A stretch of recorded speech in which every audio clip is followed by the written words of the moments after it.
제가 오늘 밤에 할 설교는 정말 많고도 많은 교인들을 분노하게 한 설교입니다. 많은 나이 드신 분들과 젊은이들을 분노하게 했습니다. 제가 이 설교를 전했을 때 많은 젊은이들이 분노했지만 이 설교를 듣고 가장 무섭게 화를 낸 사람들은 그 젊은이들의 부모였습니다. 제가 어떤 부모님들에게서 놀라운 부분을 발견했는데, 만약에 자녀들이 부모님들에게 예수 그리스도를 믿는 믿음을 고백하기만 한다면 부모님들은 그것을 붙잡는 듯하고 그 부모님들은 확신과 기쁨을 얻습니다. 그래서 누군가가 나타나서 자녀들의 믿음을 의심하기라도 하면 부모님들은 불쾌해하더군요. 그것은 마치 우리가 진실을 듣기를 원하기보다는 거짓 희망을 붙잡으려 하는 것 같았습니다. 많은 사람들이 진리를 듣고 싶어 하지 않는 이유는 진리를 들으면 천국을 갈 수 있을 거라는 거짓된 희망이 흔들리기 때문이고, 그런 사람들은 실제로 천국에 갈 수도 없습니다. 정말 많은 기독교인들이, 특히 미국에 있는 기독교인들은 자신들이 하나님과 올바른 관계를 갖고 있고 구원받았다고 믿는데, 그 이유는 설교자들이 그들에게 그렇게 말했기 때문입니다. 정작 그 설교자들은 성경을 공부하는데 더 많은 시간을 쏟고 설교 시간은 줄여야 하는 상황인데 말입니다. 저는 전 세계를 돌며 많은 사람들이, 그리고 특히 이 나라에서 자신은 구원받았다라고 하는 것을 많이 들었습니다. 그러면 저는 그 구원받은 사실을 어떻게 아냐고 묻습니다. 그러면 그들은 믿음으로 라고 말합니다. 그런데 아무도 두 번째 질문을 하지 않더군요. 어떻게 당신이 믿는다는 것을 압니까? 만약 오늘 밤 여기서 모임을 파하고 모든 사람들을 보내서 이 도시 저녁에 찾아가게 한다면 우리는 이 도시에 거주하는 대다수의 사람들이 믿는다고 하는 것을 듣게 될 겁니다. 아시겠지만 그것은 사실이 아닙니다. 오늘 밤 술집이나 마약거래 현장에 가거나 전 세계에 있는 카지노에 찾아가 얘기해보면 많은 사람들이 믿는다고 말할 겁니다. 그런데 중요한 질문은 우리가 믿는다는 것을 어떻게 확신하냐는 것입니다. 많은 사람들이 믿는다고 말하지만 사실은 그렇지 않습니다. 여기 미국에서 기독교는 두 가지 교리가 있는데 우리는 그 두 가지를 모두 잃어버렸습니다. 기독교 신앙에서 정말 중요한 두 가지 교리가 있는데, 첫 번째 교리는 이름하여, 저는 이 명칭을 좋아하지는 않지만 오늘 밤에는 쓰도록 하겠습니다. 그것은 신자의 안전이라는 것입니다. 이는 누구든지 예수 그리스도를 진실로 믿는 사람은 거듭났고 안전하다는 것입니다. 사람들을 구원하신 하나님이 그들의 구원을 지키신다는 것입니다. 신자의 안전. 그런데 우리가 잘 듣지 못하는 다른 한 교리가 더 있습니다. 신자의 안전이라는 교리뿐 아니라 확신의 교리라는 것이 있습니다. 모든 믿는 사람은 하나님의 능력 아래 보호를 받습니다. 이것이 안전의 교리입니다. 그런데 확신의 교리는 어떻게 우리가 참 신자라는 것을 확신하느냐에 관한 것입니다. 우리가 참 신자라는 것을 어떻게 알 수 있습니까?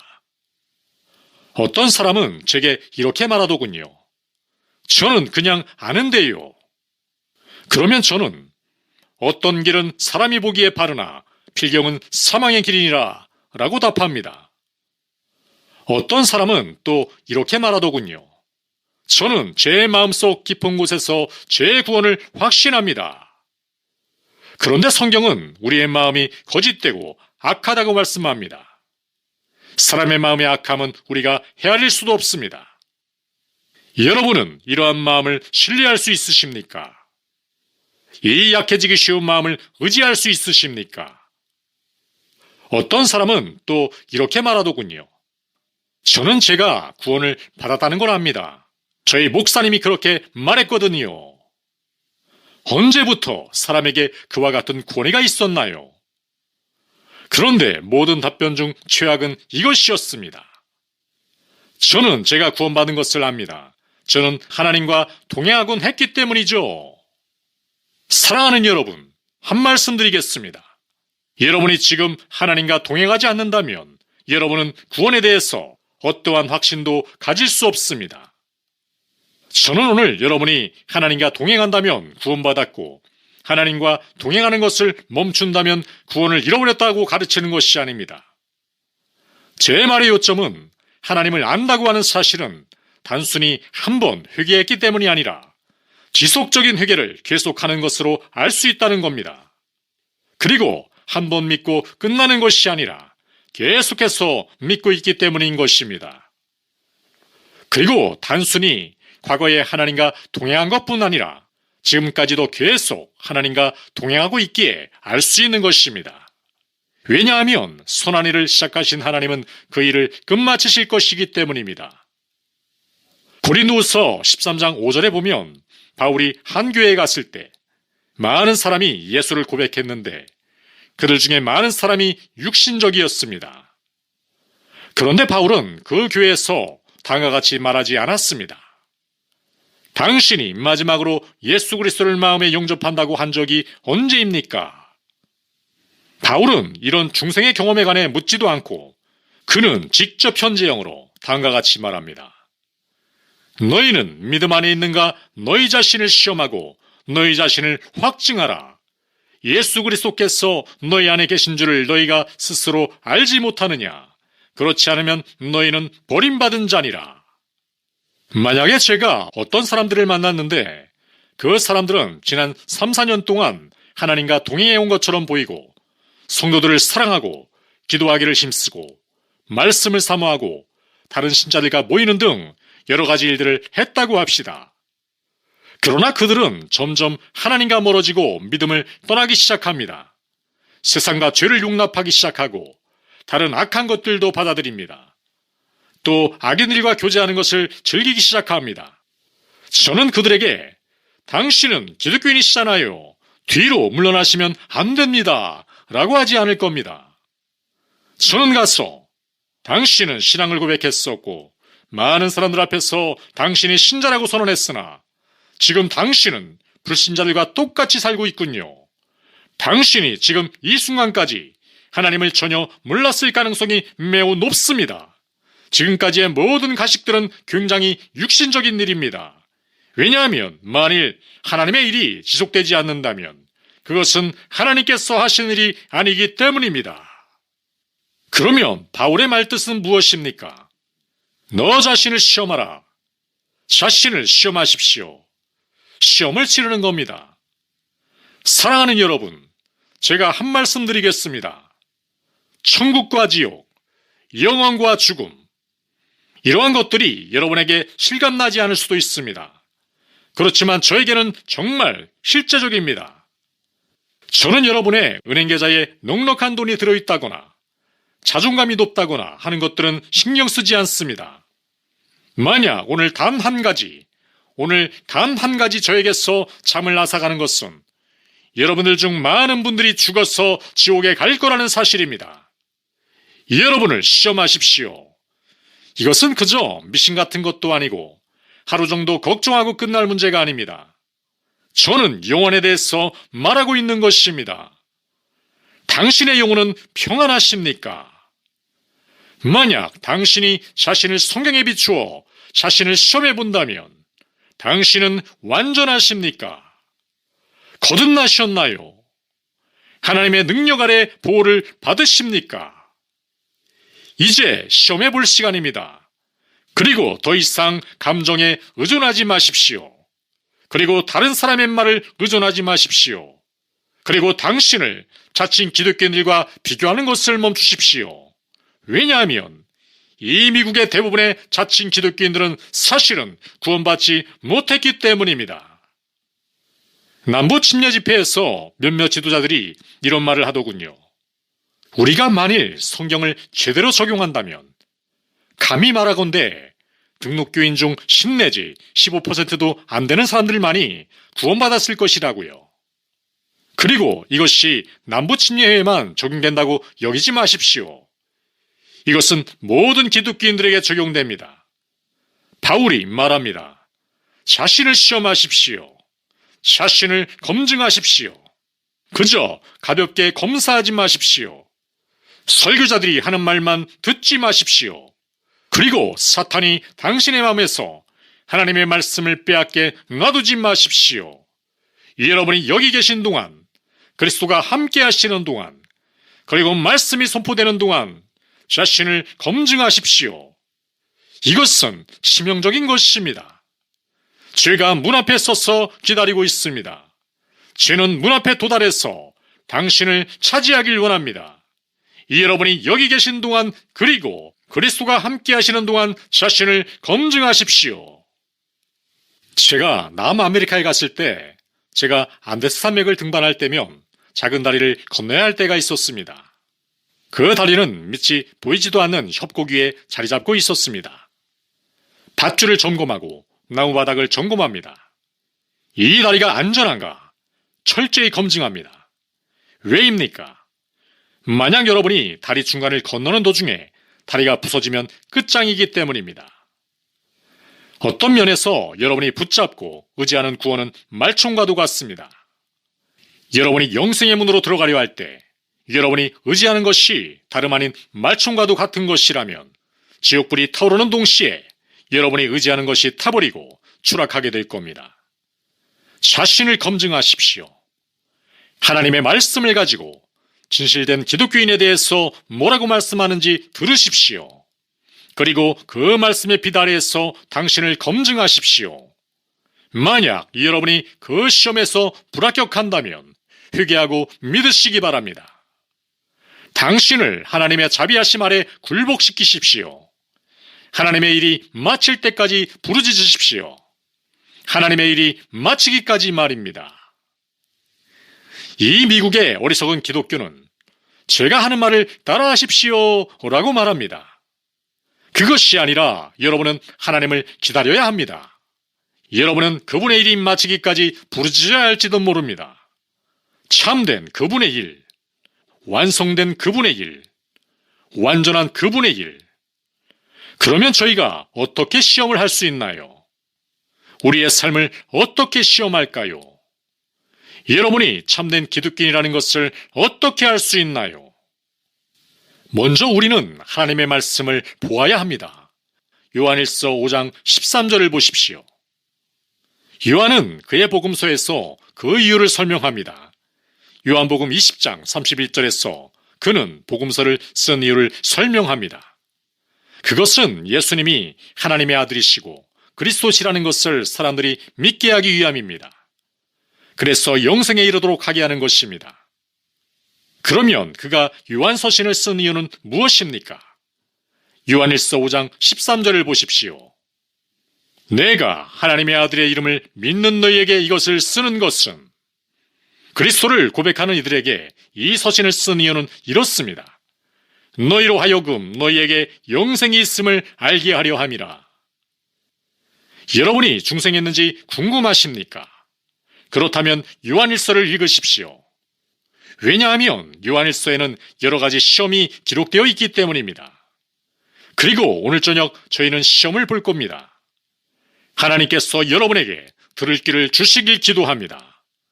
한 가지 말씀드릴까요? 정말 잘 생각하시길 바랍니다. 여러분의 마음의 소리를 듣지 마십시오. 하나님의 말씀에 귀를 기울이십시오. 여러분의 아버지가 여러분의 구원에 대해 말하는 것을 듣지 마십시오. 여러분의 어머니가 여러분의 구원에 대해 말하는 것을 듣지 마십시오. 하나님의 말씀을 들으십시오. 그리고 여러분의 은밀한 사생활과 비교해 보십시오. 제가 이 말을 하는 이유가 무엇일까요? 여러분과 같은 청년들에게는 거짓에 현혹된 부모님들이 많이 계신데 정말 믿기 어려울 정도입니다. 왜냐하면 여러분들이 겉보기에는 부모님의 말씀을 잘 따르기 때문입니다. 그렇지만 그 말씀은 여러분의 것이 아닙니다. 여러분의 마음속에 없습니다. 그리고 혼자 있는 동안은 여러분은 진짜 여러분의 모습을 알고 있습니다. 그리고 여러분 중 어린아이가 아닌 분들, 어른들, 10대의 후반이신 분들, 여러분들이 세상에서 살아갈 때, 그 세상에 있을 때 여러분은 자신의 진짜 모습을 봅니다. 여러분들의 부모님들은 모릅니다. 여러분들 중에 성인이신 분들, 교회의 성도들도 모릅니다. 그러나 여기에 계신 동안의 예쁜 모습이 아닌 이 공간에 있는 모습 말고 여러분이 혼자 있을 때의 모습, 그 모습을 오늘 밤 하나님의 말씀과 비교해 보시길 바랍니다. 왜냐하면 여기서는 종교적인 가면을 쓸 수 있으니까요. 여기 계신 모습이 아니라 아무도 보지 않는 곳에서의 자신의 모습을 떠올려서 오늘 밤 하나님의 말씀과 비교해 보시고 그 말씀 앞에서 자신이 올바른지 보십시오. 꼭 해보시기 바랍니다. 볼 목사님, 오늘 말씀이 좀 심하신데요? 라고 물으실 수 있습니다. 아니, 여러분 생각해 보십시오. 만약에 여기 천천히 움직이는 기차가 움직이고 있는데 만약 제 어린아들이 그 기차 앞에 서 있는 걸 본다면 여러분은 제가 그 아이에게 귓속말로 아들아 피하거라 라고 말하길 원하나요? 여러분은 제가 아무런 동의 없이 그저 작은 손짓으로 그 아이를 말리길 원하나요? 아니면 제가 크게 안 돼! 라고 소리쳐야 하나요? 그러면 여기에서 제가 이 말씀을 어떤 태도로 설교해야 할까요? 여러분의 은밀한 생활을 생각하시고 하나님의 말씀과 비교해 보십시오. 요한일서 1장 5절 말씀입니다. 우리가 그에게서 듣고 너희에게 전하는 소식은 이것이니 곧 하나님의 빛이시라. 그에게는 어둠이 조금도 없으시다는 것이니라. 이 말씀의 의미가 무엇일까요? 모든 요한의 기록에서처럼 요한은 바로 설명하지 않고 나중에 설명을 합니다. 여러분이 이 구절을 계속 읽어나가시면 요한이 두 가지를 말하고 있다는 것을 알 수 있으실 겁니다. 가장 먼저 우리가 빛에 대해서 이야기할 때 요한복음 3장에서 볼 수 있듯이 우리는 거룩함과 의로움에 대해 말하는 것입니다. 하나님은 거룩하시고 의로우신 분이십니다. 죄가 없으시고 실수도 없으시고 그림자도 없으십니다. 아주 작은 부도덕함도 없으십니다. 하나님은 시험받지 않으십니다. 여러분은 그렇지 않습니다.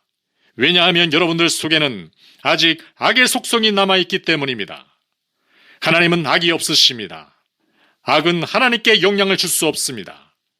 하나님은 악을 거부하시고 경멸하십니다. 하나님은 거룩하십니다. 그렇지만 이 사실은 여기서 요한이 말하고자 하는 것은 아닌 것 같습니다.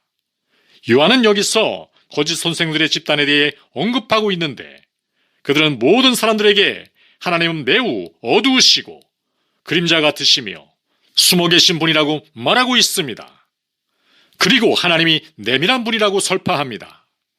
하나님은 감추어져 있으시고 어두우셔서 소수의 사람들에게만 알려져 있다고 말입니다. 그래서 제가 믿기로 요한은 그러한 거짓 선지자들을 대립하며 이 말씀을 하는 것입니다.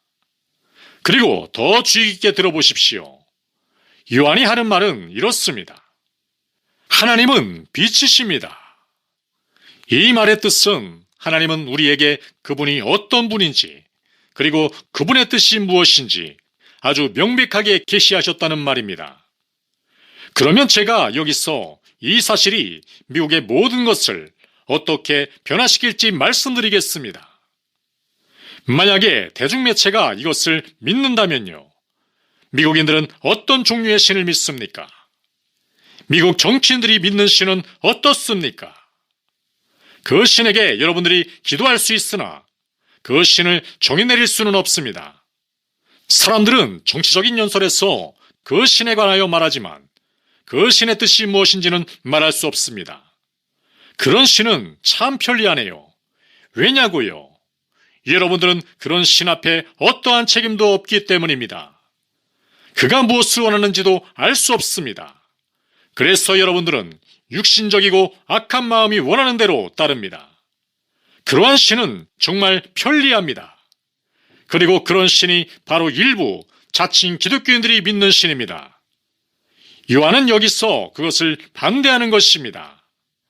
아닙니다, 여러분. 하나님은 정확하게 그분이 어떤 분인지 말씀하셨습니다. 그리고 아주 명확하게 그분이 요구하는 것도 말씀하셨습니다. 하나님은 숨겨진 분이 아닙니다. 이 사실을 숙지하시고 다음 구절을 보시겠습니다. 만일 우리가 하나님과 사귐이 있다 하고, 이 말 뜻은 무엇입니까? 만약에 우리가 구원받았다면 이라는 뜻입니다. 만약 우리가 그분을 안다고 하면, 만약 우리가 그분 안에 거한다면 말입니다. 미국에서는 오랜 기간 동안 어떤 신학교에서 한 가르침을 전파해 왔었는데, 우리는 그 가르침대로 가르침을 받아왔기 때문에 사람들은 이 말씀이 말하는 것이 기독교인 중에 하나님과 동행하는 사람과 동행하지 않는 사람의 차이를 말한다고 알고 있습니다. 사람들은 이 성경 구절을 대할 때 만약 우리가 그분을 안다고 하면, 만일 우리가 그분을 안다고 하면, 만약 우리가 그분을 안다고 하면서 아직 어둠 속에 행한다면 우리는 혼란스러운 기독교인입니다 라고 받아들입니다. 그렇지만 이 구절은 그런 뜻이 아닙니다. 이 구절이 말하는 것은 다음과 같습니다. 우리가 그분과 동행한다고 하면서 아직 어두움에 거한다면 우리는 거짓말을 하는 것이고 진리를 행하는 것이 아닙니다. 우리가 기독교인이라고 하면서 어둠 속에 거한다면 우리는 거짓말을 하는 것입니다. 자, 여기서 저는 여러분의 마음속에서 어떤 생각을 하는지 알 수 있습니다. 펄 목사님은 제 마음을 모르시죠? 전 제가 구원받았다는 것을 안다니까요. 그러나 저는 여러분의 마음에 관심을 갖지 못하겠습니다. 왜냐하면 요한이 말하는 요점은 그게 아니니까요. 그 뜻은 이렇습니다. 만약에 우리가 하나님과 동행한다고 하면, 이 말은 우리가 기독교인이라고 하면서 우리가 아직 어둠에 거한다면 우리가 거짓말쟁이라는 것입니다. 그렇다면 어둠 속에서 행한다는 것은 무슨 뜻입니까? 가장 먼저 우리는 어두움이 무엇인지 알아야 합니다. 어두움은 빛의 반대입니다. 만약에 우리가 기독교인이라고 하면서 아직도 행한다면, 여기서 행한다는 말은 무슨 뜻입니까? 페리파테오, 돌아다닌다는 뜻입니다. 삶의 방식을 말합니다. 만약 우리가 기독교인이라고 하면서 우리의 삶의 방식이 하나님의 말씀 및 그분에 관련된 것들과 대치된다고 하면, 또 하나님의 뜻과 맞지 않는다고 하면 우리는 거짓말쟁이입니다. 이것이 이 구절이 의미하는 것이고 이 구절이 말하고자 하는 바입니다. 종소리와 같이 명쾌합니다. 여러분, 제발 제 말을 들으십시오. 다시 설명드리겠습니다. 다시 보십시오. 6절에 보면 우리가 그분과 동행한다고 하면서, 우리가 기독교인이라고 하면서 어떻게 행하나요?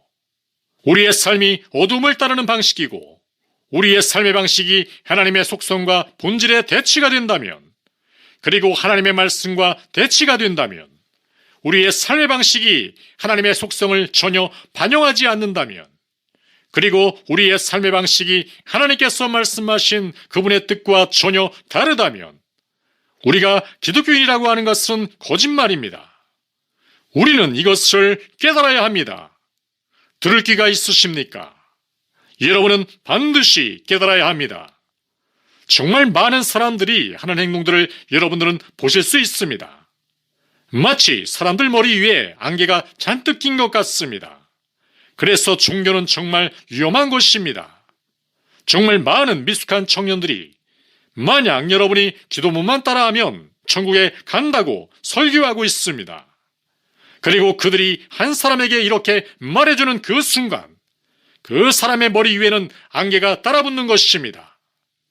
그러나 지금은 안개를 걷어버릴 시간입니다. 더 깊고 더 위대한 빛으로 말입니다. 그 빛은 하나님의 말씀입니다. 사랑하는 여러분, 제 말을 들으십시오. 요한이 말하기를 당신이 자신을 기독교인이라고 말하면서 여러분의 삶의 방식이, 그리고 여러분 자체가 하나님의 특성을 반영하지 않는다면, 그리고 여러분의 행동이 하나님의 뜻과 반대되고 항상 그렇다면, 요한은 말합니다.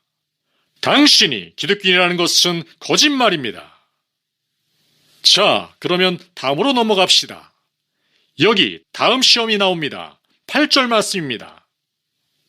만일 우리가 죄가 없다고 말하면 스스로 속이고 또 진리가 우리 속에 있지 아니할 것이요. 만일 우리가 우리 죄를 자백하면 그는 미쁘시고 의로사 우리 죄를 사하시며 우리를 모든 불의에서 깨끗하게 하실 것이요. 여기서 요한이 말하는 것은 만일 우리가 죄가 없다고 하면 우리는 자신을 속이는 것이고 진리가 우리 안에 없다는 것입니다. 교회사를 통틀어서 보면 기독교의 여러 계통 중 극단주의자들이 있었는데 그들은 죄가 없는 완벽주의를 믿었습니다. 하지만 성경은 그렇게 가르치지 않습니다.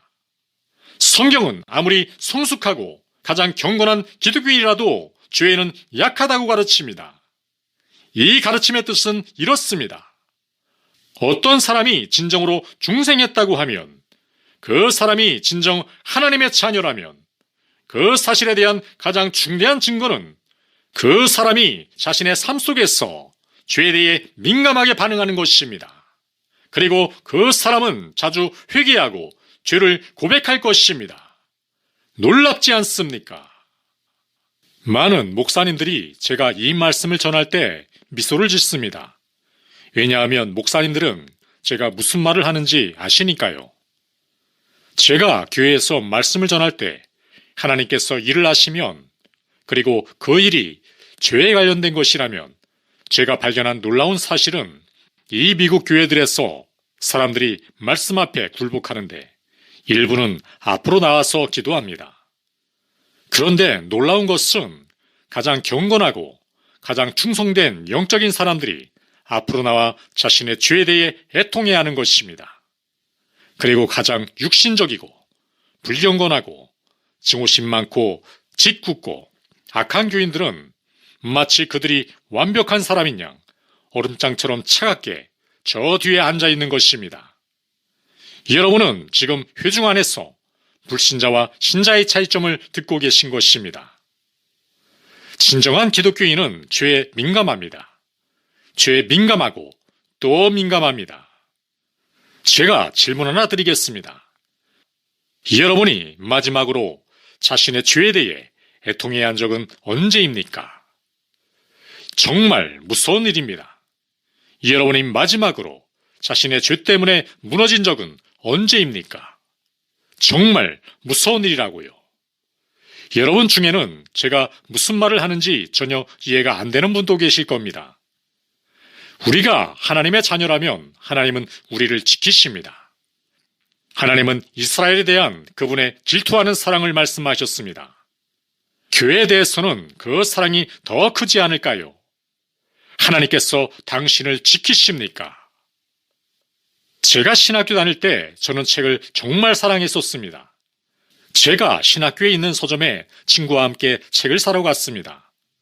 그런데 사려는 책이 2권밖에 없었습니다. 2권이 있었고 저와 친구 둘이었습니다. 저는 책을 집어들고 들떠서 책을 살펴보았는데 페이지 한 장이 조금 찢어져 있었습니다.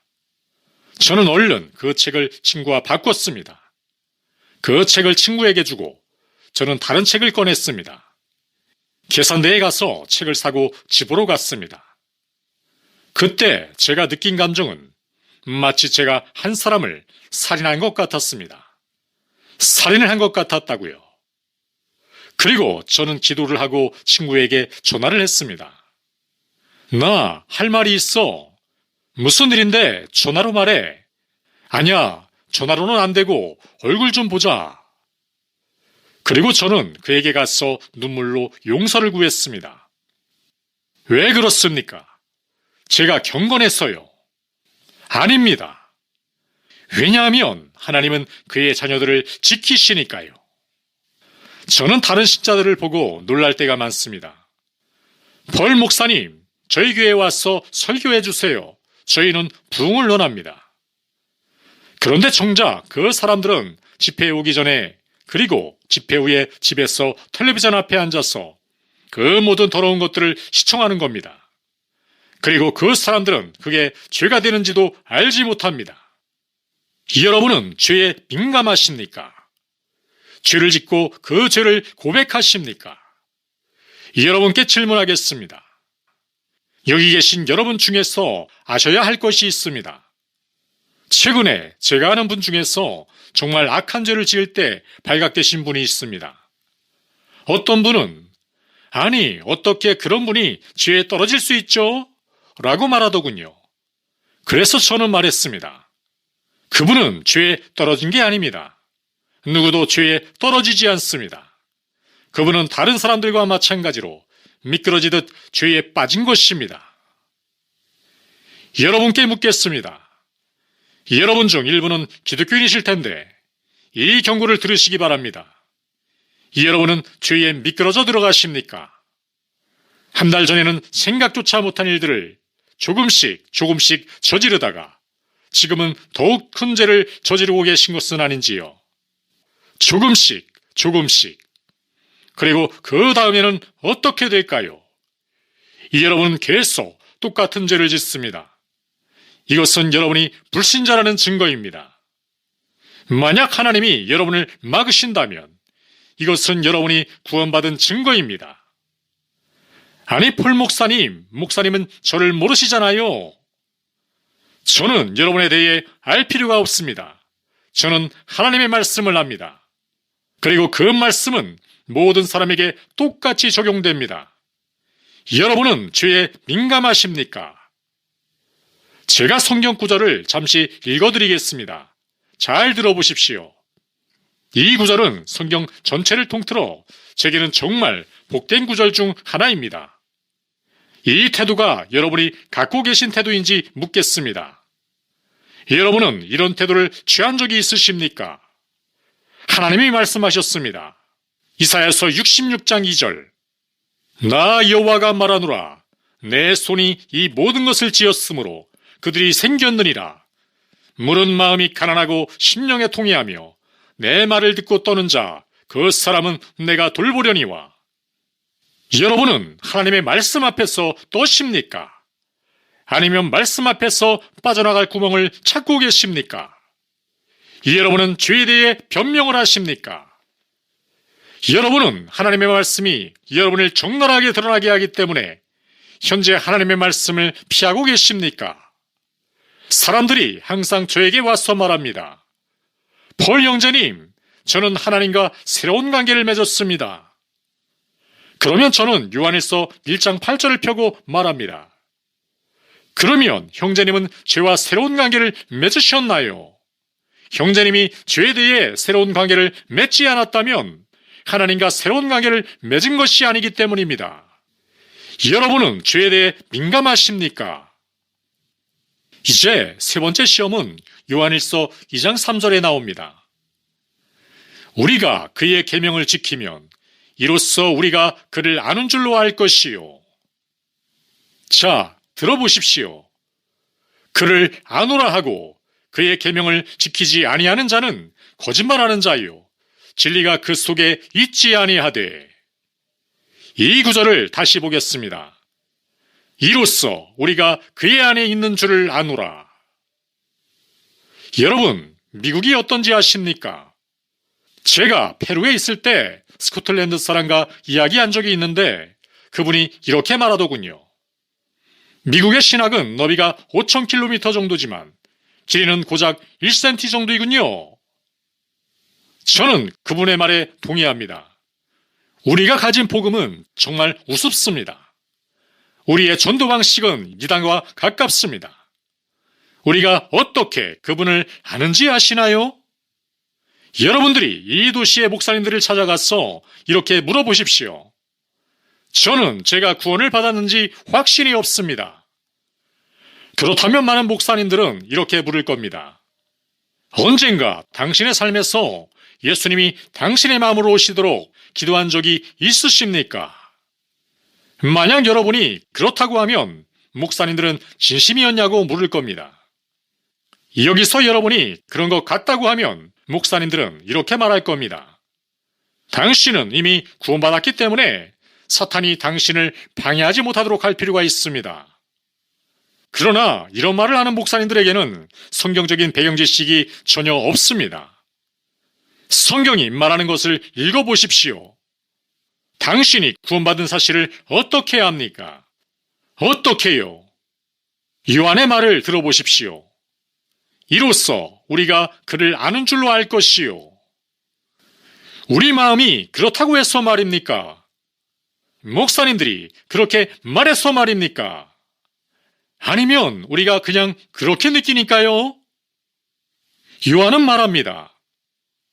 우리가 그의 계명을 지키면 이로써 우리가 그를 아는 줄로 알 것이요. 그리고 지키면이라는 말은 현재형입니다. 많은 다른 구절들의 시제와 같이 이 구절에서도 마찬가지입니다.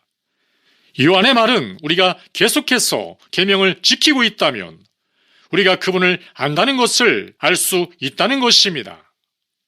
우리가 지속적으로 그분의 계명을 지키면 우리는 그분을 안다고 할 수 있습니다.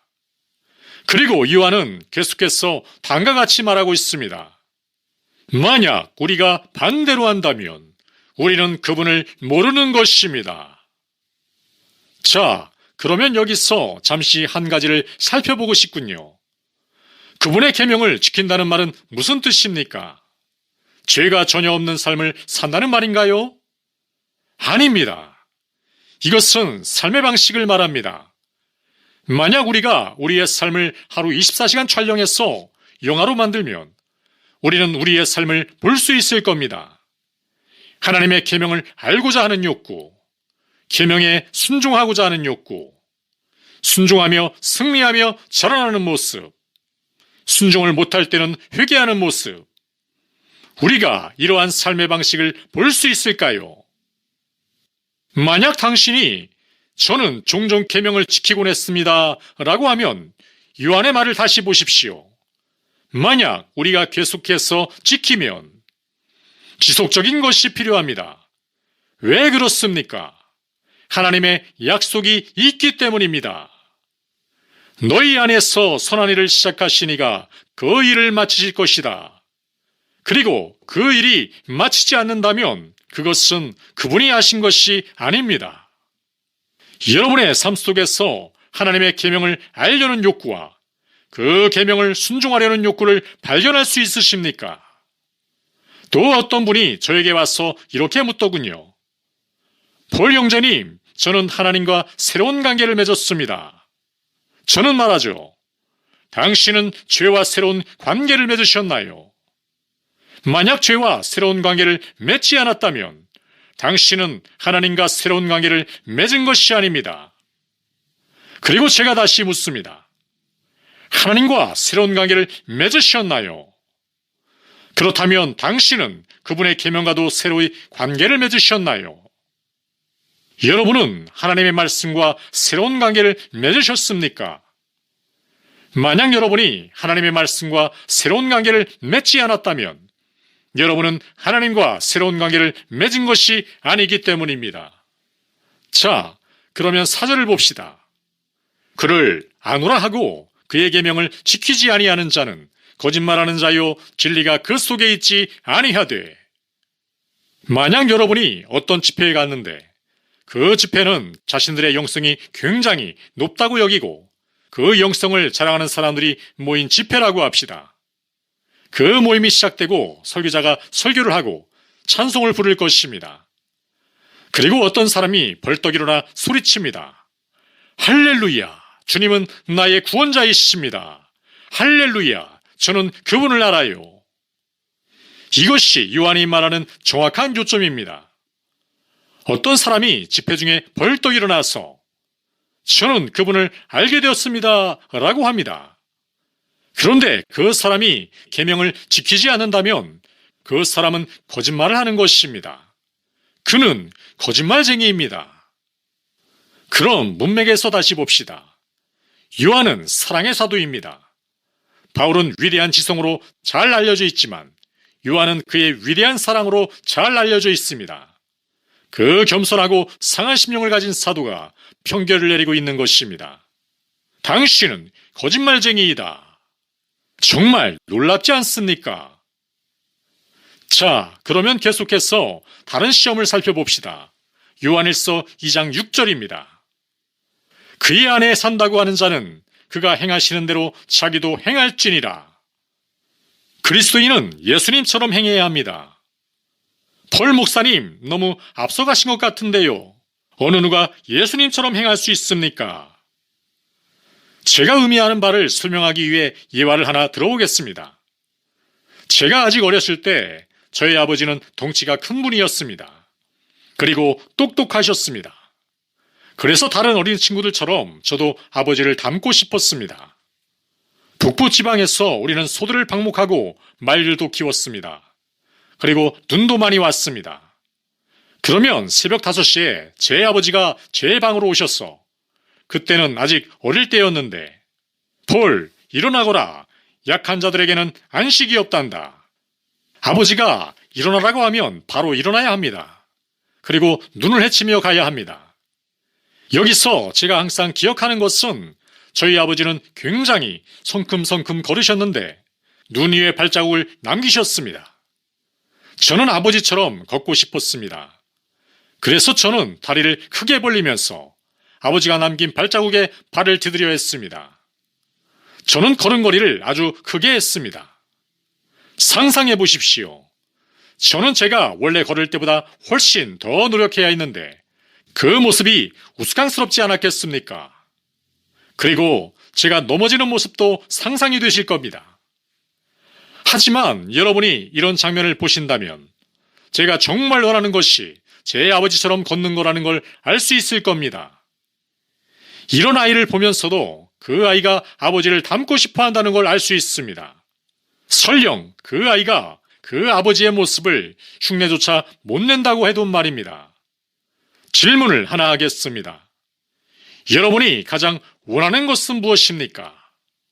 예수님처럼 행하기를 갈망하십니까? 예수님처럼 되길 원하십니까? 그것이 여러분이 가장 원하는 것입니까? 여러분은 그분의 발자국을 따라서 나아가십니까? 여기 남성분들, 그리고 여성분들, 들어보십시오. 여러분에게 이러한 갈망이 없다면 두려워 떠시기 바랍니다. 예전에 한 기자가 저에게 와서 묻더군요. 제가 왜 항상 사람들에게 두려워하라고 말하냐고요. 저는 그 기자에게 사람들이 그래야 하기 때문이라고 말했습니다. 다시 말씀드리지만 이것은 시험입니다. 중요한 시험입니다. 제가 여러분들의 삶을 살펴본다면, 여러분의 모든 행동을 녹화한다면, 여러분이 중생한 그날부터 여러분이 예수님처럼 행하고자 하는 갈망을 발견할 수 있겠습니까? 아니면 여러분이 다른 사람들과 똑같이 행하고자 하는 모습을 보겠습니까? 여러분은 이 세상처럼 행동하십니까? 세상 사람들처럼 행동하고 세상 사람들처럼 말하고 세상 사람들과 친숙하십니까? 여러분은 자신을 세상과 동일시하십니까? 아니면 예수님을 따르십니까? 저는 여러분이 오늘 밤에 다시 헌신을 다짐하라고 하는 것이 아닙니다. 저는 여러분이 정말 구원을 받았는가를 묻는 것입니다. 그럼 다음으로 넘어갑시다.